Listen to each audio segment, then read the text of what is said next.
उपराष्ट्रपति जगदीप धनखड़ ने बुधवार को कहा कि जब देश में तरक्की की बायर बह रही हो तो नकारात्मक कहानियां गढ़ने की गुंजाइश नहीं रह जाती है। उन्होंने कहा कि शोध विद्वानों को भारत के बारे में समय समय पर फैलाई जाने वाली कुटिल और राष्ट्र विरोधी विमर्श का मुकाबला करने के लिए सबसे आगे रहना होगा।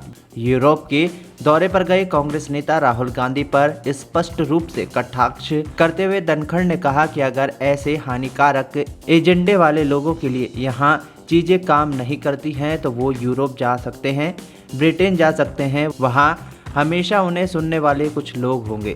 बता दें, धनखड़ ने नई दिल्ली में एक कार्यक्रम को संबोधित करते हुए कहा कि जब कुछ लोग भारत का विकास देखते हैं तो उन्हें ये हजम नहीं होता। भारतीय वैश्विक परिषद के पुनर्निर्मित पुस्तकालय के उद्घाटन के बाद उन्होंने कहा, ऐसे नैरेटिव समय समय पर प्रसारित होते रहते हैं जो हानिकारक, भयावह और राष्ट्र विरोधी है। जब यहाँ दाल नहीं गलती तो आप यूरोप जा सकते हैं, आप ब्रिटेन जा सकते हैं, वहाँ हमेशा कुछ लोग आपको सुनने वाले होंगे। दरअसल ब्रिटेन और संयुक्त राज्य अमेरिका की अपनी पिछली यात्रा के दौरान केंद्र सरकार पर निशाना साधने वाले राहुल गांधी ने यूरोप के अपने मौजूदा दौरे के दौरान ब्रुसेल्स में एक मीडिया ब्रीफिंग में भी केंद्र की मोदी सरकार पर हमला बोला। राहुल ने पिछले शुक्रवार को ब्रुसेल्स में कहा था कि भारत के लोकतांत्रिक संस्थानों पर बड़े पैमानों पर हमला हुआ है और देश की लोकतांत्रिक संरचनाओं को दबाने के इस प्रयास पर यूरोपीय संघ के हलकों में चिंताएं हैं।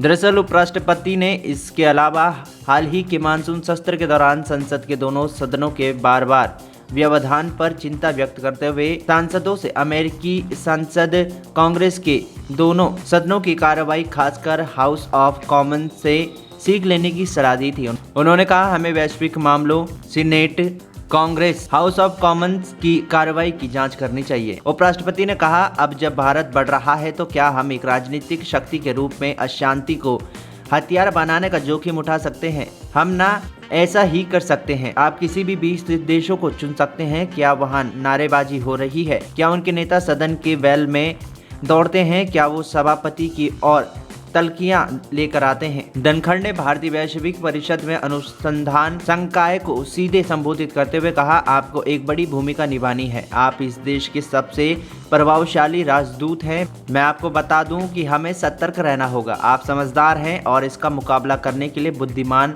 दिमाग वाले हैं। इसके साथ ही उन्होंने एक देश एक चुनाव पर कहा कि ये एक अवधारणा है, कोई इससे असहमत हो सकता है और कोई इसका पुरजोर विरोध कर सकता है, लेकिन ये कहना कि हम इस पर चर्चा ही ना करें, ये लोकतंत्र नहीं है।